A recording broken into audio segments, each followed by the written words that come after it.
Hello everyone and warmly welcome है दोस्तों आप सभी का आपस की इस शानदार प्लेटफॉर्म के ऊपर। तो दोस्तों स्वीट पीजी में जो है हर बच्चा चाहता है कि हर एक सब्जेक्ट से जो है वो स्वीट पीजी देना चाह रहा था। उसी के साथ साथ हर एक सब्जेक्ट में अच्छा स्कोर जो है वो भी हासिल करना चाहता है। बट ये जो है हर किसी के लिए पॉसिबल नहीं होता है। आज हमारे साथ एक ऐसे कैंडिडेट जुड़े हैं जिन्होंने दो सब्जेक्ट्स में स्वीट पीजी का एग्ज़ाम दिया है और दोनों सब्जेक्ट्स में अच्छे मार्क हासिल किए हैं और प्लांट बायोटेक्नोलॉजी में कुछ बेहतरीन ही स्कोर हासिल किया है उन्होंने। तो जानते हैं उनकी जर्नी क्या रही थी इस प्रिपरेशन के दौरान। उसी के साथ साथ उन्होंने एमएससी एंट्रांसेस के लिए भी प्रिपेयर किया है। तो यकीनन जो भी मेरे नए दोस्त होंगे, नए एस्पिरेंट्स लोग होंगे, उनको जो है बहुत हेल्प होगी, फ़ायदा होगा। तो जानते हैं उनकी जर्नी क्या रही थी इस एग्ज़ाम्स के लिए। तो हेलो, हाय। थोड़ा अपने बारे में बताइए हमें, खुशी। ओके, तो मेरा नाम तो आप जानती हैं, खुशी शर्मा। मैंने अपनी बीएससी बायोटेक केमिस्ट्री बॉटनी से क्राइस्ट यूनिवर्सिटी से की है, बैंगलोर से। मैं 2025 की बैच की हूँ। एंड इसके अलावा मैंने सीवीटी पीजी के अलावा IIT JAM, GAT B and कुछ प्राइवेट यूनिवर्सिटीज के भी एग्जाम्स दिए एंड कुछ और यूनिवर्सिटीज जो अपने खुद के एग्जाम्स रखते हैं, जैसे आइजर, आईबीएबी एंड ऑल, उनके भी दिए। लकीली मेरा सबका कट ऑफ क्लियर हो गया, बट कुछ में रैंक थोड़ी कम रही, तो कुछ में कुछ। सीवीटी पीजी का मेरा प्लांट बायोटेक्नोलॉजी में स्कोर 216 रहा है। And that's all. तो पहले तो आपको कॉन्ग्रेचुलेशन खुशी, मेरी तरफ से, पूरे एफएस फैमिली की तरफ से।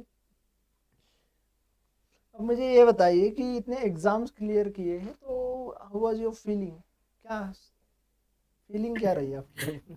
फीलिंग तो मतलब बढ़िया रहती है, क्योंकि एक अच्छा चीज ये लगता है कि फर्स्ट अटेम्प्ट में क्लियर हो जाना बिना ड्रॉप के। क्योंकि थोड़ा ड्रॉप में तो भी वो मेंटालिटी थोड़ी आ जाती है, थोड़ा एंग्जाइटी होती है, थोड़ा डर लगता है।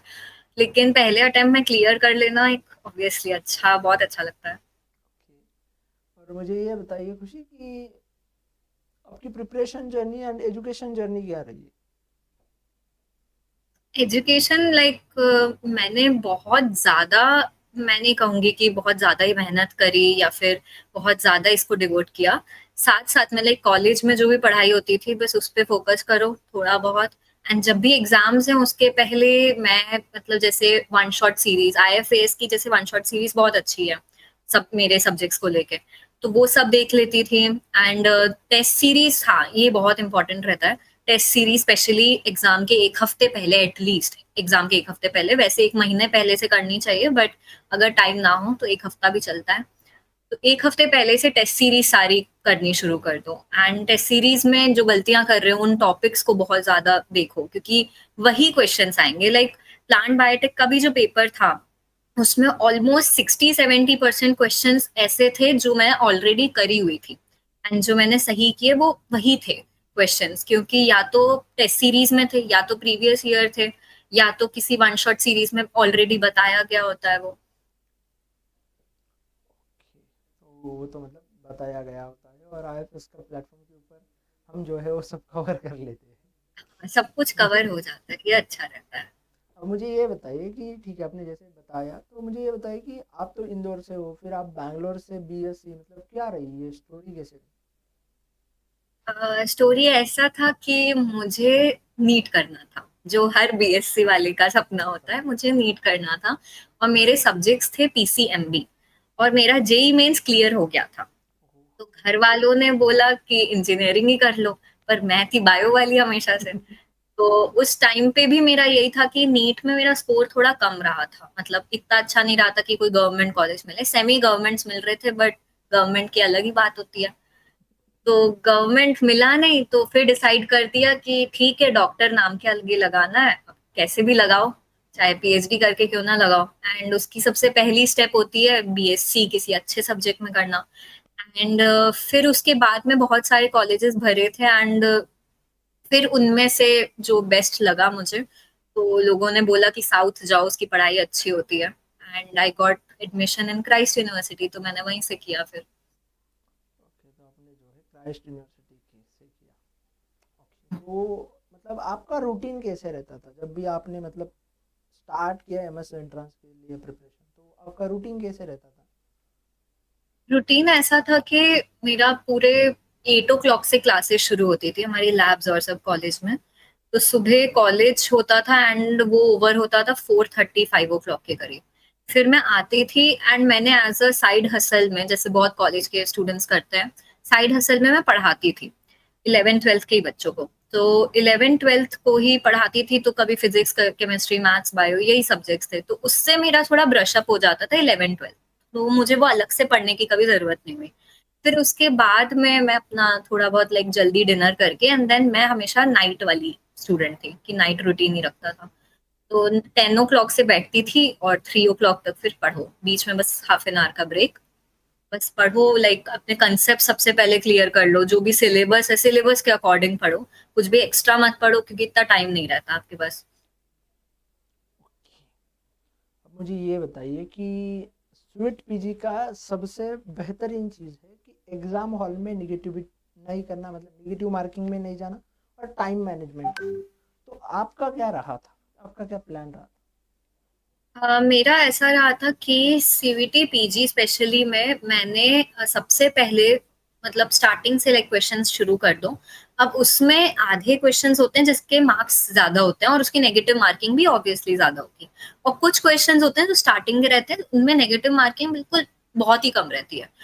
तो जितनी जल्दी क्वेश्चन कर सकते हो करते जाओ, एंड अगर किसी क्वेश्चन में फंस भी रहे हो, स्किप इट, आगे बढ़ो।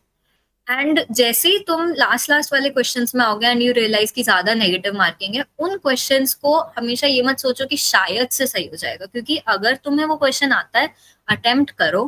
क्योंकि ज्यादातर क्वेश्चन लॉजिकल वाले बहुत कम आते हैं, कंसेप्चुअल ज्यादा आते हैं। तो अगर तुम्हें कंसेप्ट पता है तो तुम कर लोगे। तो तुम्हें हमेशा वो वाले क्वेश्चंस पहले करने चाहिए, और अगर तुम्हें लग रहा है नेगेटिव मार्किंग उसमें हो सकती है, उसको अवॉइड करो।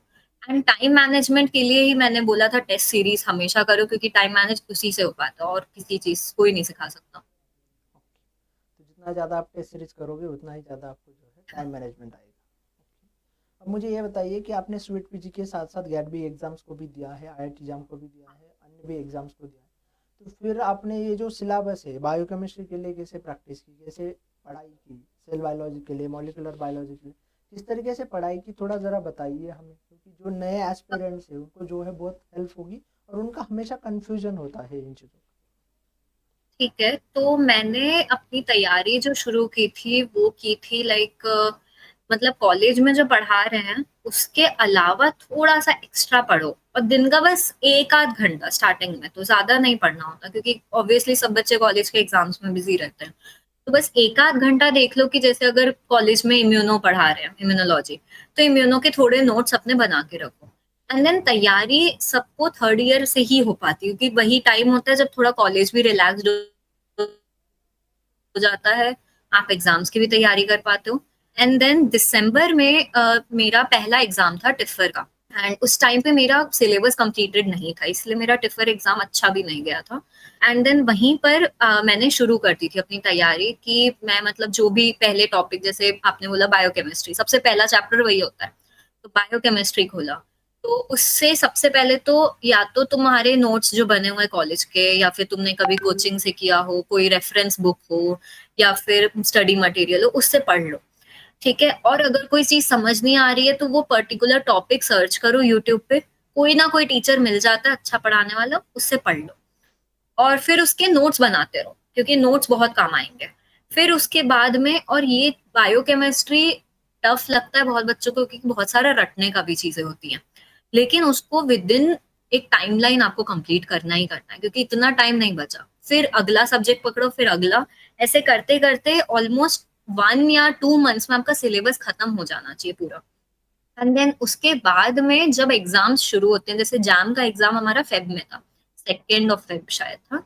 तो मेरा ये केस था कि मैंने बस 1 Jan से शुरू कर दी थी टेस्ट सीरीज लगानी। टेस्ट सीरीज भी नहीं बोलूंगी, मतलब क्वेश्चंस करने शुरू कर दिए थे। टेस्ट सीरीज मैंने लास्ट के 10 दिन में ही की थी, जो किया था। और फिर टेस्ट सीरीज में जो जो गलत कर रहे हो वो नोट्स जरूर पढ़ लो, बस इतना ही रहता है। का।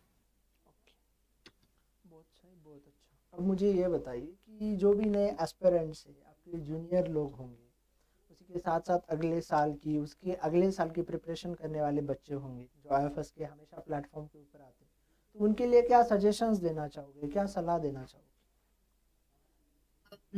सबसे पहला तो सजेशन ये होगा कि कॉलेज में ज्यादा ध्यान मत दो। मतलब कॉलेज के नंबर इम्पोर्टेंट होते हैं, सब होता है, पर कॉलेज में जो मस्ती वस्ती कर रहे हो थर्ड ईयर में थोड़ी रोक दो, थोड़ी पढ़ाई पे ध्यान दे दो। दूसरा ये होगा कि जो भी सब्जेक्ट पढ़ रहे हो उसका सिलेबस ऐसे कहीं दीवार में कहीं कमरे में लगा लो, जैसे मैंने भी यहीं अपने कमरे में लगाया हुआ है। और वो सिलेबस के अकॉर्डिंग पढ़ो कि सिलेबस में कोई टॉपिक लिखा है तो उसका उसको पढ़ो एंड देन उसके क्वेश्चंस। जैसे कि एक मैं टेस्ट सीरीज आपको बताऊंगी, गैटबी की आईएफएस की टेस्ट सीरीज है, उसमें बहुत अच्छे से हर चैप्टर के कुछ क्वेश्चंस दिए, टोटल 5 मॉक टेस्ट हर चैप्टर के। तो वो करो, उनसे जो तुम गलती कर रहे हो वो कहीं पेन डाउन करना शुरू कर दो, एक नोटपैड बना लो या कुछ, उससे तुम्हारी प्रैक्टिस भी होती रहेगी और तुम्हारे कंसेप्ट भी क्लियर हो जाएंगे। तो ये बहुत इंपॉर्टेंट है। एंड कभी भी हमेशा याद रखो, कभी तुम लेट नहीं हो। अगर तुम सोच रहे हो यार अब तो एक ही महीना बचा है, नहीं, अभी भी तुम कर सकते हो सकता है रैंक बहुत अच्छी ना आए पर एटलीस्ट कट ऑफ तो क्लियर हो ही जाता है, और अच्छे मार्क्स भी आ सकते हैं अगर मेहनत कर लोगे तो। बहुत सही। चलो, तो thank you so much for sharing your experience and your journey with us. आपको बहुत सारी शुभकामनाएं। आप जो भी सोच रहे हो वो पूरा हो जाए, और आगे का भी जो फ्यूचर का आप सोच रहे हो तो वो भी पूरा हो जाए। Thank you so much. Thank you.